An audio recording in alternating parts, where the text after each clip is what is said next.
it's Drew again with another PHYTEC development guide video, and this is going to be a part of our graphics series focusing on the phyCORE-i.MX Plus, and today we're going to be looking at Qt6. Let's get into it. So here I have my Ubuntu 20.04 host machine, and if we head over to our browser and access PHYTEC's developer wiki, we can see the phyCORE-i.MX Plus downloads page here.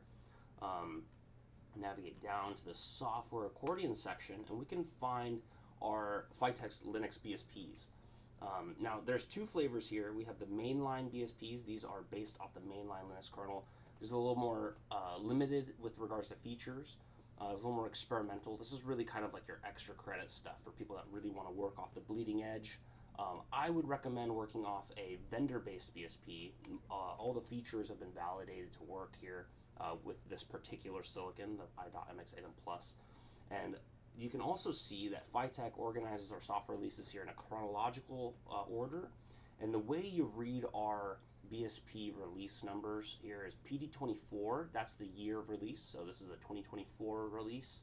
Then you have your major number and your minor release number. And so you're just going to want to work off the top. I recommend always working off with the latest software. It'll make PHYTEC's support of your development the easiest when you do that, and also your life will be easier too because you'll have the latest of everything. Let's go ahead and click that latest PD24 release, and then we can go down, navigate down to here, this binaries section. We can have a link to the images. These are pre-built images provided by PHYTEC, intended to help you evaluate the hardware more easily. And then we have a number of distributions for this PD24 release. And so Amplify is PHYTEC's reference distribution. We recommend people forking or basing their production references off of that. And then the vendor here signifies that this is a kernel that is forked from the vendor, in this case NXP. And then the suffix here is going to indicate sort of like a specialty variant of the Linux distribution. In this case, we have Rauk, we have like a headless one, we have a provisioning one, which is for like OTA updates. Because we're doing a graphics series, we're going to want the X Wayland flavor. And this is actually the default one that we provide on the SD cards when we ship a development kit to a new customer. Here, X Wayland is a compositor for drawing your graphics to. And so this is kind of like your graphics-focused Linux distribution. We'll go ahead and click that, and then we'll select our phyCORE-i.MX Plus. And here now we have a bunch of pre-built binaries. These are all individual components of a bootable SD card or boot image. You have the kernel image here on its own, the bootloader, a number of device tree binary overlays, and more importantly, we have the image itself. And in this case, this Qt6 demo is the one that we provide on our development kits. And we want this extension, the .wic.xc. So this is a disk image that we can write directly to an SD card and then use to boot. To download that, I'm just going to copy that link, and then we're going to go ahead and open a terminal. I may have a tab. Oh, perfect. And I'm just going to navigate to a directory I want to download it to and just use a wget command. Now while that's downloading, we'll take an SD card and go ahead and connect it to our host machine. Perfect, looks like it appeared. Now this is a key step. Once we have our image, we have to make sure we identify the SD card correctly. So we're going to hit mount, and looks like our SD card here is dev SDE. We can also double check the boot log or the kernel log for what disk was most recently detected. Looks like SDE has 2 partitions.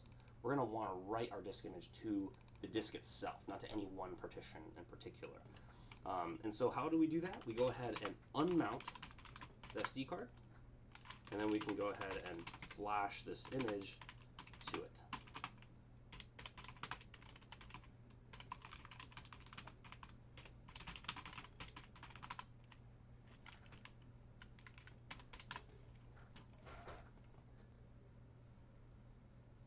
There we go. So now that our SD card is flashed, let's go ahead and hop over to our hardware. But first, let's take a look at our downloads page.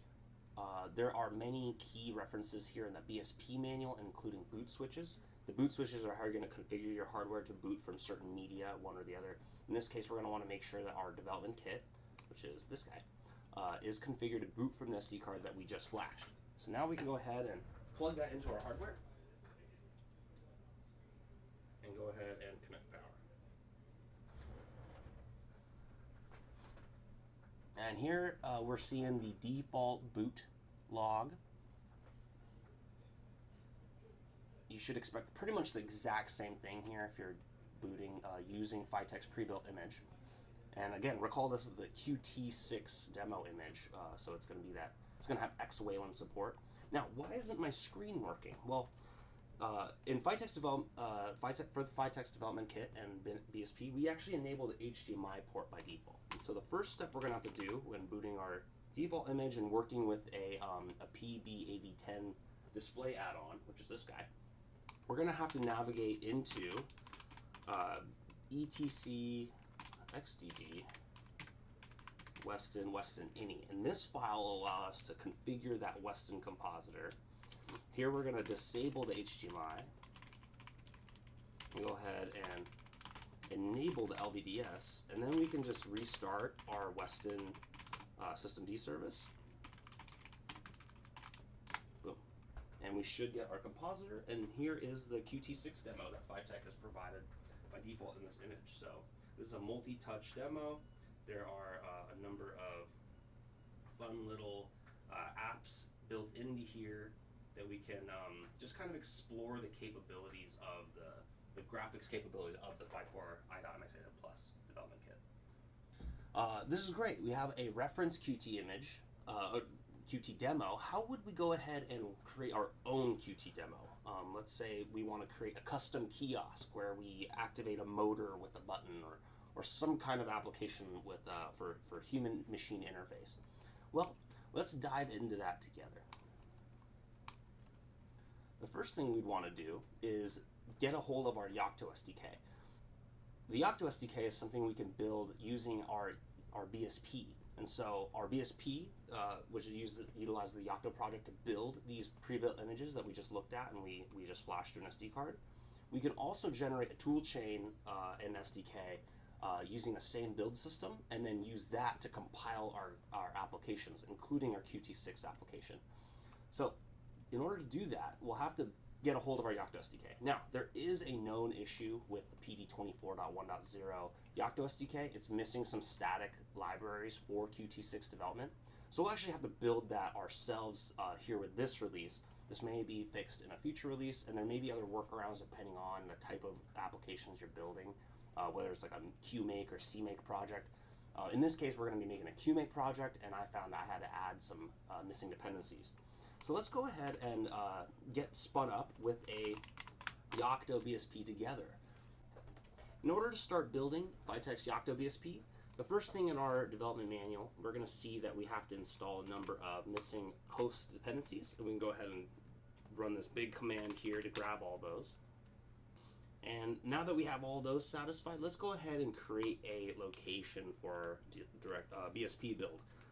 So here I'm just gonna call it BSP PD24.1.0. However, you might want to use the full release name just to help you know that this is where you're going to be doing your development. I'm going to go ahead and make that. And now we're going to need the PhyLinux tool. This is a script that PHYTEC provides to help you kind of get set up with your development and your BSPs. This is a kind of a script that'll automate some of the process of getting all that stuff set up. So we go ahead here and give that script executable permissions, and then we go ahead and run it here with the init argument. Alright, and looks like I need to configure my Git. So here I'm just going to do email@gmail.com, but you would want to provide your own unique name and user email that reflect your GitHub account here at this part. And then the color, we can ignore the color, it's not needed. Now our first real selection here that we want to make is which processor family are we working with. And PHYTEC has a number of system-on modules supporting a number of processors. Here we want the phyCORE-i.MX 8M+, so we go ahead and select number 13 in this case. We can ignore this error, I'm not sure what's going on there. And Here, the tricky part is we have a mixed list of both those mainline and vendor BSPs that we referred to earlier. So we're going to want to grab PD24 here off the bottom of the list, number 47 in this case. Now, what the script is doing is it's going to go and fetch a number of Git repositories. Each of these are going to be what are called meta layers. Meta layers organize the recipes in this Yocto build system, and it informs the build system how and what to build. Okay, now our next selection is going to be machine, image, and distro combos. Now this isn't the most intuitive list if you ask me, but so PHYTEC supports the one system on module machine config for all SOM configuration. So if you purchase a SOM with 2 GB of RAM or 8 GB of RAM, the same software image will detect the SOM configuration at boot time and configure itself appropriately. So that's why you only see one machine variant here, this -3 machine. And then we also see here in the distro our distribution flavors. Here we want that X Wayland, so here we're going to select number 3. And now that we have our Linux has completed, now we are ready to just source a build environment like so, and it'll create and drop us into a build directory. Here we can open up our local configuration for the BSP, navigate down to the bottom, and here, I made some typos, but here we're going to uncomment this accept FSL EULA. This line will allow us to build the BSP. It's accepting a user license agreement from NXP. Once we've uncommented that, now we could go ahead and build. And actually, when we sourced this build environment, it told us a reference command. We could do bitbake for the headless image. Now, headless is no graphics, and that's not our target. Today, we would want to be building the PHYTEC Qt6 demo image. However, in this case, this is actually what we're booting already.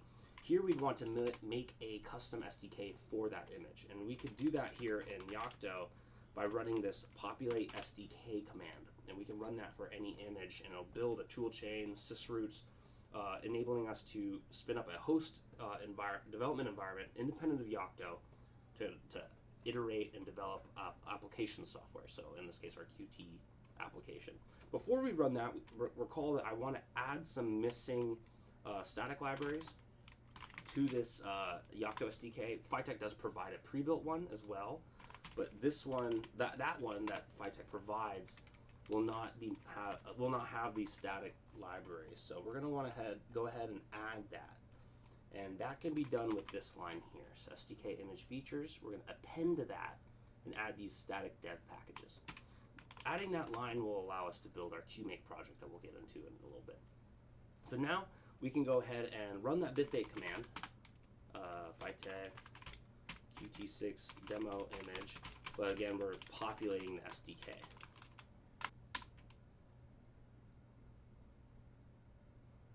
Now with that going, it'll take quite a while.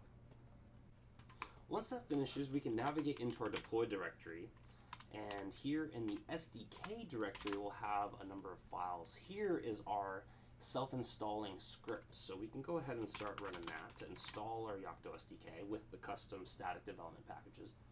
So we do this .sh, and then we go ahead and run it. Now here we can provide any location we'd like to install the SDK. I'd recommend somewhere that you'd remember easily. This would be the default location. We'll go ahead and use that for now. And there we have it. Now we have our Yocto SDK installed, and it actually provides you the command here to source the environment. You can either use this dot or the source command. These are equivalent, so I'm just going to use source, do opt, amplify, and then we want to source this environment setup script. Once I do that, now I'll have a number of new environment variables that will allow me to leverage that tool chain provided in the SDK. So here would be like our GCC command. Here we can see that is configured to build for the ARM 64-bit architecture, which would allow any applications that we build here in this environment to run on our phyCORE-i.MX 8M+. We will need the Qt Creator IDE. This is the actual graphics design tool where we'll create our graphics and then we'll build them using this tool chain, and then we'll export those binaries to the hardware where we can actually run it. So let's go ahead and grab Qt Creator now. For this, we're going to go over to our browser, and we're going to grab the Qt installer here, which we can snag just using this URL. Let's keep this tab open because we have our environment sourced. We'll navigate to a new tab and navigate to the downloads directory where that downloaded here. And now we'll go ahead and give this executable permissions as well, and go ahead and run the installer. All right, now we have to accept some things in order to proceed. Here I gotta put PHYTEC. Now, one thing to note, when we are working with Qt, and we can actually double check this using one of the other files that get deployed here, we can check our host manifest and double check what version of Qt do we have. You can see here there's a lot of native SDK components that are all going to reflect the correct Qt version. So 6.7 is the one that we're supporting here in the PD24.1.0 BSP. We've been able to accomplish our goal. We want Qt 6.7 support, so we'll have to make sure to keep that in mind as we go through our Qt setup. Let's disable that for now. Custom installation. And here, because Qt 6.7 isn't like the bleeding edge, we will want to use the archived versions and filter. Now we can go ahead and select Qt 6.7 specifically, so we'll just give that a check. All the other tools, such as Design Studio, Qt Creator itself, those can just be left at their defaults. We'll just grab the latest for those. But we want Qt 6.7 support specifically to make sure that we're in line with the support that is present on our image that we built. Accept that, and we'll go ahead and install Qt Creator. And the install is done. So a key step here, we do not want to launch Qt Creator here. And we don't need to open that either. We'll go ahead and hit finish with all these unchecked. The key here is we need to manually start Qt Creator using our sourced environment. So just to confirm, we have our environment sourced. We can do that with a quick check of a CC variable, which gets exported. And now we can go ahead, using this terminal session, we can go ahead and manually run, oops, wrong command. We can go ahead and use Qt Creator. We can start it here now. All right, and we confirm here too, 6.7 is our Qt version. That looks good. Let's go ahead and create, oh, actually, before we create a project, we got some setup to do. Now, first thing we're going to do is go to our preferences here, edit preferences. And here we're going to have to manually configure our Qt version. So we're going to navigate over to Qt versions. Looks like it's actually, because we had that source, the environment sourced, our Qt version here is already set up, and looks like the path is being correctly pointing to the QMake provided in the SDK install directory. The next step is going to be to go over to the Devices tab, and we're going to set up a new device by going to Add, and it's going to be a remote Linux device. This is going to be the device that we have up and running right now. In order to get that, we'll have to go over to our console, make sure that our development kit is connected to the network, and then we can just check with IPadder what our IPv4 address is, and that is here. 172.22.30.130. Now this is on PHYTEC subnet. This will look different at home for you or at your own office network. We're going to need that value though, and we're going to stick that here. Once we put in our IP address and root, then it'll automatically run a test, and it looks like that, and it just says the SSH is looking good, and there's some other dependencies on the target now that are also present. Okay. So now that we have that configured, now we can hop back over to kits here, and we're going to manually configure our 8M+. So we're going to call this 8M+. Here we go. We have to make sure we select the remote Linux device that we just configured.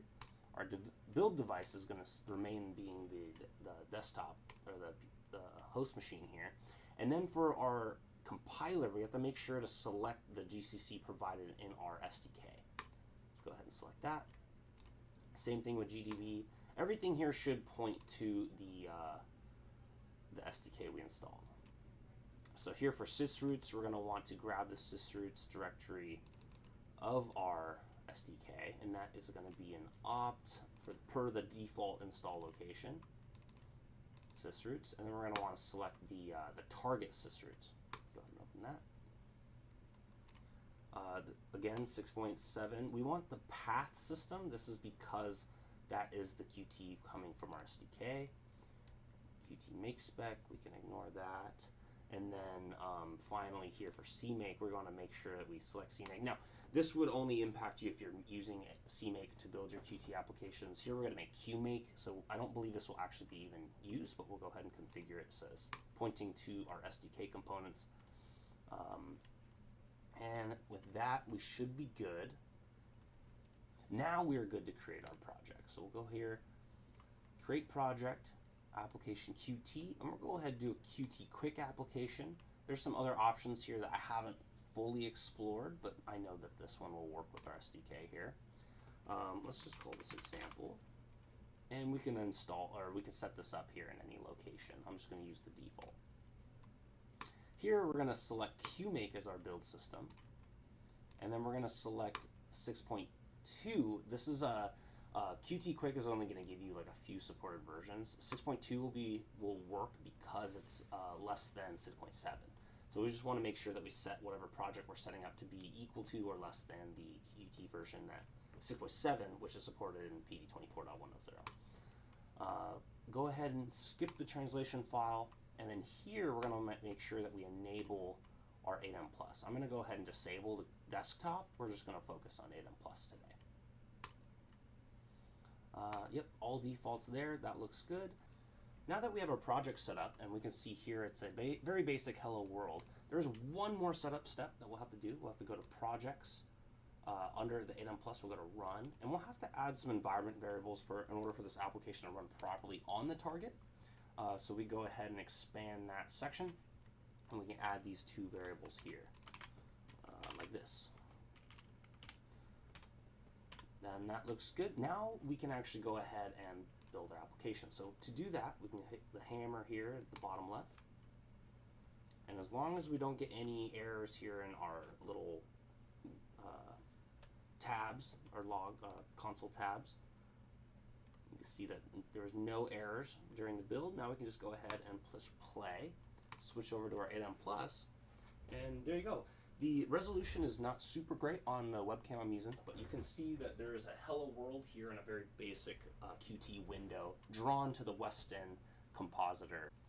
Now that we have that basic hello world running, let's go ahead and modify it to do a little something more interesting with the hardware. We're going to set up a button in the UI that toggles an LED, a very basic control of hardware. Okay. So I'm going to grab some code that I have pre-written. The first thing I'm going to need is the QML code, and that's going to modify that empty window to have a new column object. The column is going to have a button in it.